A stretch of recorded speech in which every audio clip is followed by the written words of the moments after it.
There are some conversations that we must make comfortable in every household and society as a whole. There are also moving stories of perseverance and purpose that not only uplift others, but inspire us all to think and reach higher in hopes of positively affecting someone else. Throughout my journey, I've been fortunate enough to have been a part of some amazing conversations and witnessing wonderful stories of transformation, including my very own. And now I share them with you. Your stories, your narratives, our inspiration. I'm Cory George, and this is One on One. Hi, everybody, and thank you for joining us for part two of my conversation with S.O.C.S founder, Mr. Damon Jones. And in the last show, we were talking about how to conquer your fear and to take those first steps, and also just a few other things to help you stay afloat as you begin this journey of trying to accomplish everything that you are supposed to do here in this lifetime. So you're here for part two, and thank you again for joining me. Glad to be here. Awesome. So you know what? The first thing I want to start off with this segment, and we talked about this a few times, is the cost of chasing. And you know what? Let's take the word chasing away. The cost of fulfilling your life's purpose. Yeah, let's talk about it because there's definitely some costs involved, Yeah, or investments, however you want to phrase it. Okay, so let's play the word game, because I think investment's going to be better sounding to our viewers as opposed to a cost, because that's more like, oh my God, I owe something. Yeah. But your dreams and your goals do deserve your attention. Absolutely. And anything that deserves your attention has to take away from something that you're already doing. Or Yes. or else it could be that you're just filling up more time that you had free anyway. So it may not cost you anything but the repurposing of your time. Absolutely. Yeah. Absolutely. So we talk about the investment. Uh, for you, when you started to really focus in on socks, and you knew that this is what you wanted to do, what were some of the things that had to, I wouldn't say suffer, but had to be put on a slight back burner until you found your place of settlement? Well, I mean, just from the outset, with us doing outreach, so one of the things that we really specialize is getting out and meeting the people, and I didn't know how to do that at first, and so that took the investment, or in time, and me initially just by myself with a bag of socks on my back and just walking the streets of DC or wherever I was, and just kind of learning the lay of the land. And so whereas I might have been doing something else on a Saturday morning or a Sunday morning or a Saturday evening, what have you, I was doing that. And so, as you said, cost, I think cost is great vernacular, because there is an opportunity cost for anything that we endeavor to do, because there is all of these other things that we could have been doing with that time. Absolutely. So there is a cost for everything that we aspire to do. You said before, we could be hanging with friends and having a drink. We could be just vegging out on the couch, Absolutely. and you know what I mean, and decompressing from the work week. There's so many things that you could be doing, but I think it's important to keep in mind that everything that you're putting into your vision, you will reap a reward, a return for that. Right. And so from that perspective, it's an investment as well. But you also said a key word that I want to go back to, and and you said you had to learn. Also, the investment is, if you don't have all of the knowledge to launch yet, some of your investment is the reading, is the research, is the extra classes, or or that degree. So it's very important to understand that in order to graduate to another level, there's a cost in everything. Absolutely. In doing business plans, you think about this a lot, and talking about aspiring entrepreneurs and business owners. No major company gets into business without some R&D, without some research and development. Right. And so it really doesn't matter what spectrum you're on in terms of what kind of business or what kind of vision you're trying to manifest. At some point, you really need to sit down and really analyze, what are the costs, what are the benefits, is there a market for this? Do Absolutely. people want this? Will this add value to society or community? At some point, you're really going to have to ask yourself those tough questions, invest some time researching on the internet, taking classes, as you said, Right. reading books, talking to people. Networking, Absolutely. and going to the functions you probably don't want to go to Yeah. at the convention centers, and at the rec centers, that you're meeting people that you may not meet but two people that night, but they may be key people that act as connectors to your next level. Absolutely. And on the networking piece, which is so critical, meeting the right people, knowing the right people, building those relationships is really going to really benefit, anything that you're doing. And for all the introverts out there, I just want to say that I understand that it can be challenging. Very. That is one of the things that can be difficult to surmount. It's not that you don't want to talk to people or meet new people, but if you're naturally an introvert, and all my introverts understand what I'm saying, Yeah. you like the corner of the room. You like to be in the back or on the wall or somewhere in the shadows, as opposed to maybe in the spotlight or engaging with people. And so, I would just encourage folks to, if you are an introvert, to step outside of your comfort zone and really get to know people, and it really will pay off. And if you're an extrovert, then just leverage your natural capacity Absolutely. to engage with people, and utilize that skill to kind of propel you into your vision even further.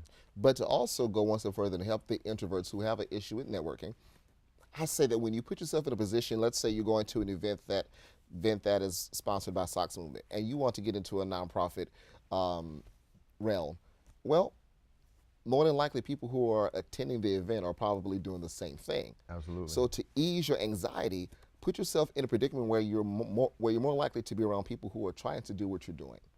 Go to that networking event that's focused on that subject that you're talking that you're thinking about, because you're more likely to meet people that are on the same page. Absolutely. It's better than going to a random event where you don't know who you're meeting or the purpose, and you have to force yourself to be social, and probably 8 times out of 10 it's a bust for you because you don't know what they're there for. Yeah, absolutely. To that point, in terms of kind of managing our time, and investing into experiences that are going to pay off in the future.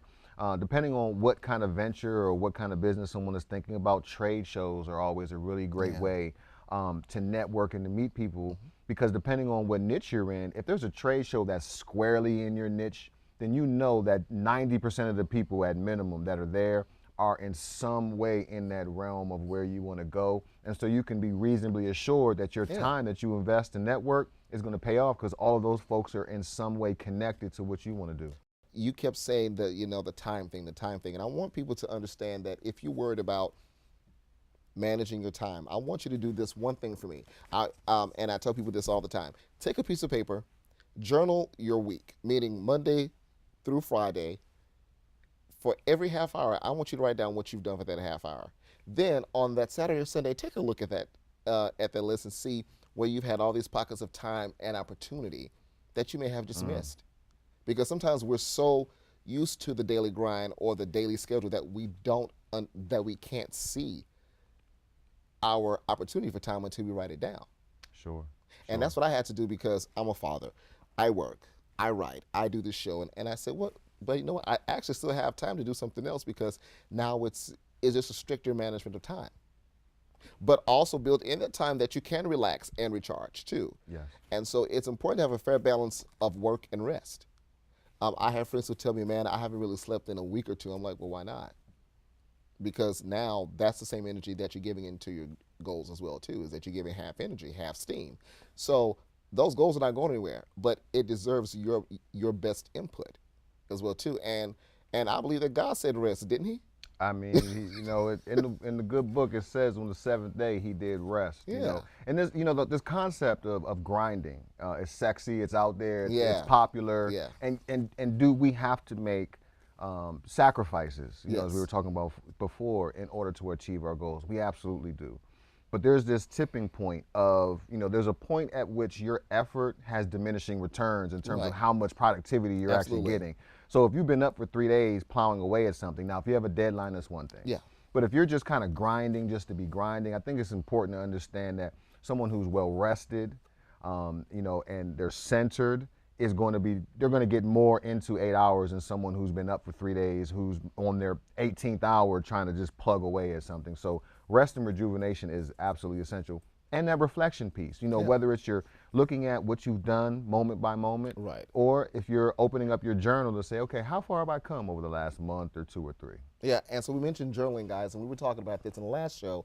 And what we were talking about is having a record of your ideas, but not just your ideas, but a record of your progress, and also a record of reconciliation, I guess, if we want to call it that, because I think it's very important to have that measuring stick, because if you're still doing the same things the same way today as you were last year, is it growth?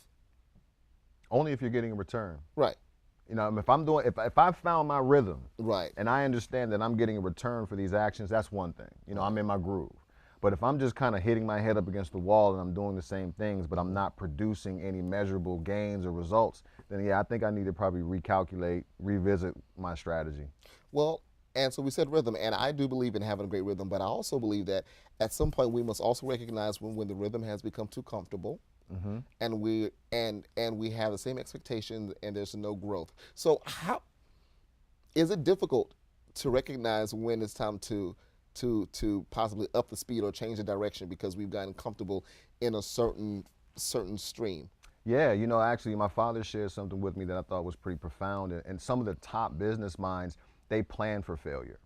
And so, where a lot of people only plan for success, like a Jeff Bezos, Right. Head of Amazon, he is already looking at when his business would fail so that they can begin to put things in place so that that doesn't happen. Right. And so I think it's important for us to analyze all of the potentials of where our business could go. And to your point, not to get too comfortable, whether it's in success or something that we would define as the opposite of success, because in both streams there is value. Absolutely. Wow, and you said to plan for failure, and at some point we're going to talk about how we interpret failure, and that is an interpretation that for some is crippling. Meaning, you told me that I can possibly fail.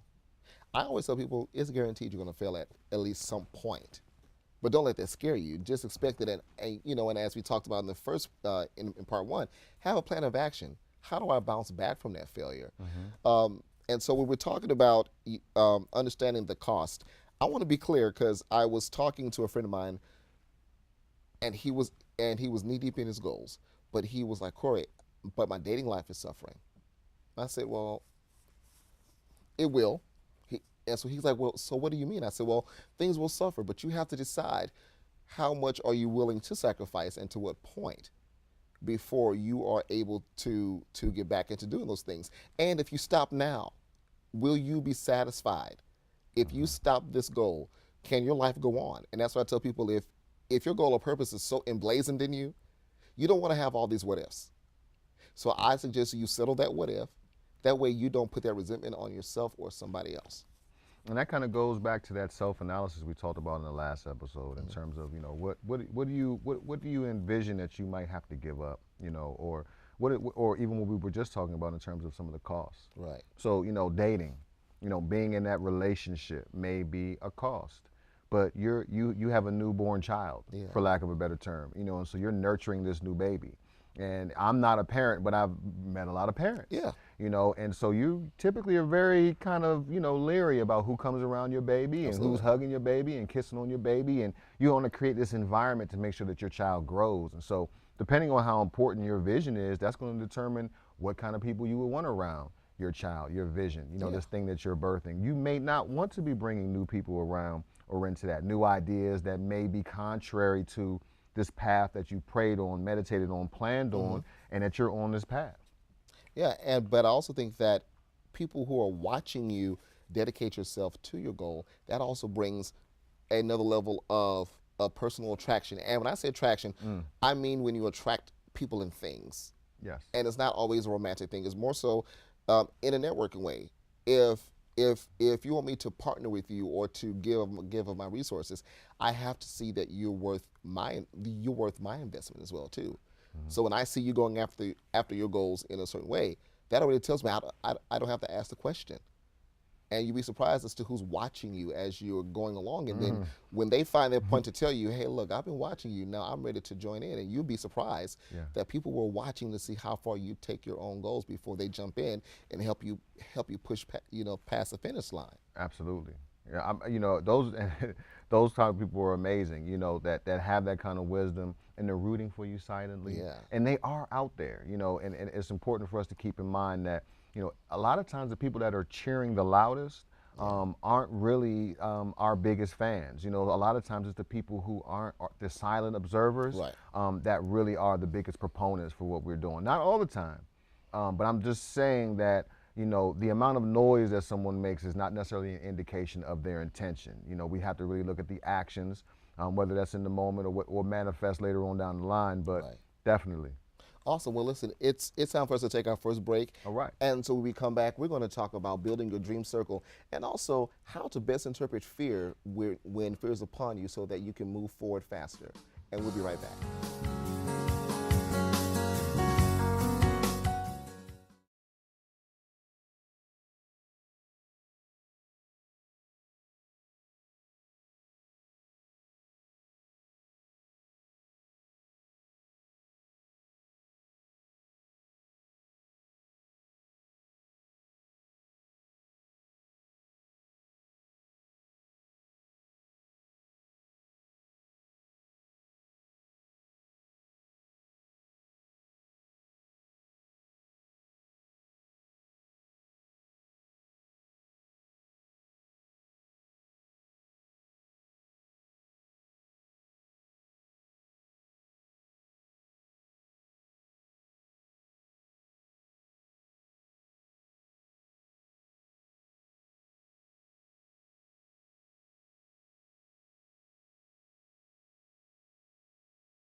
So I like to start this segment off talking about how to get that dream circle in place. And when I say dream circle, I'm thinking of accountability partners. I'm thinking of honesty partners and people that you can rely on, not just for encouragement, but also the positive feedback. And so, do you find it necessary for people to have their dream circle? And if so, was it hard for you to get that in place? I actually am working on that as we speak. I've definitely had people that have helped me the entire time, but I'm being intentional now about, I guess, actually assembling that circle, that team, and requesting that people will carve out like a regimented amount of time to help me with something, as opposed to just kind of doing things ad hoc and with the Right. flow, which is my natural disposition. So it's really Right. more me. I'm a very go with the flow type of guy. And so what I'm trying to do now is step outside of my comfort zone in that realm and say, okay, Damon, in order for you to get to the next level of manifestation, you have to be very intentional about every aspect of what you're doing now. And so Absolutely. part of that intentionality is surrounding yourself with people who have more skills and experience in certain areas of your business to help you get to where you need to go. But how much of that, once you decide that that's what you need, how much of that is also your trusting your purpose or vision in the hands of other people? It's that's definitely like a control question, right? Because depending on how controlling you are and how much you like to orchestrate every Right. aspect of your vision, that may be something that's very easy. Some people are very comfortable with delegating, and I think what'll help with that piece, whether you're very comfortable with delegating or whether you're more on the controlling end of the spectrum, is to really do an audit. You get to the point and say, okay, here's where my vision is. Here are the different components of what it needs to grow to the next level. And here's an individual or a group of individuals that can help me with this piece. And so I think that helps it to become a little bit more manageable for you. And then also the people that you are seeking help from, Right. so they can really wrap their mind around, okay, so you need me to help you to do this piece. And that's going to require approximately this amount of time, because everyone has time, everyone has competing priorities. And I know for me, being a nonprofit and we're growing, we're small, I can't pay my advisory board members. I Right. can't pay my team right now. So largely what they're doing is out of the kindness of their heart, because they might believe in S.O.C.S and what it is. And so I kind of owe it to those people to say, hey, you know what? I've taken some time to analyze where I think we need to grow. And of course, as we continue to progress, I want your feedback on how that could shift or change. But my understanding right now is here's where we need to grow. And I would love it if you would help me in this particular area. And then once we kind of, decide that that'll be a realm that we can coalesce and collaborate on, then we can break it down into little chunks. And then now I can kind of administer Right. the project and kind of oversee things.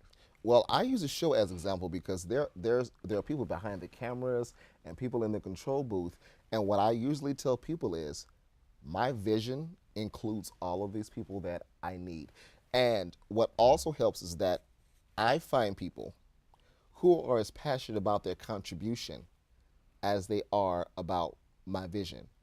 So, for example, if you're great on cameras, that's your wheelhouse. That's what you love to do. So, I'm going to let you do that. But I appreciate and I need you because I can't film myself, right? Absolutely. I can't direct myself. So my director, I love her because she makes me feel comfortable and she gives me what I need because that's her passion.